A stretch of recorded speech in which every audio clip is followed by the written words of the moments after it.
Келінді қайтару.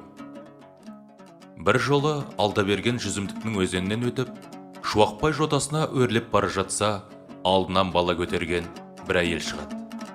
Қай ауылдан келесің? Ақбұлақтан. Онда кімнің әйелісің? Сайырбектің келінімін. Сайырбегің қайсы? Әлгі Анарбай орыс Қайырбек шалма? Иә. Қайда барасың? Шаяндағы төркін ме? Неге?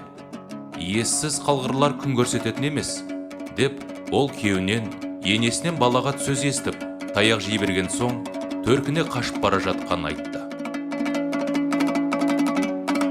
Алдаберген, сәл сабыр ете тұр, деді.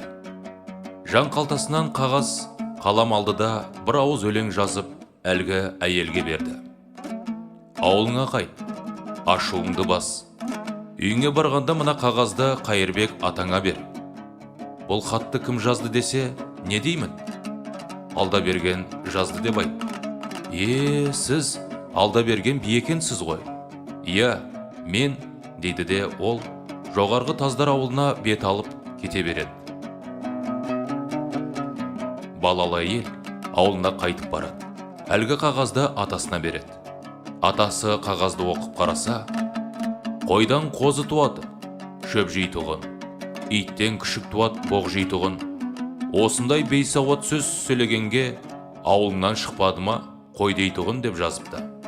Қызарып кеткен Қайырбек келініне, «Ай, баламай, бекер істеген екенсің.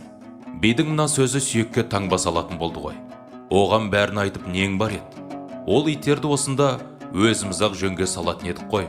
Енді қайттық» деп санын бір соғып отыра кетіпті.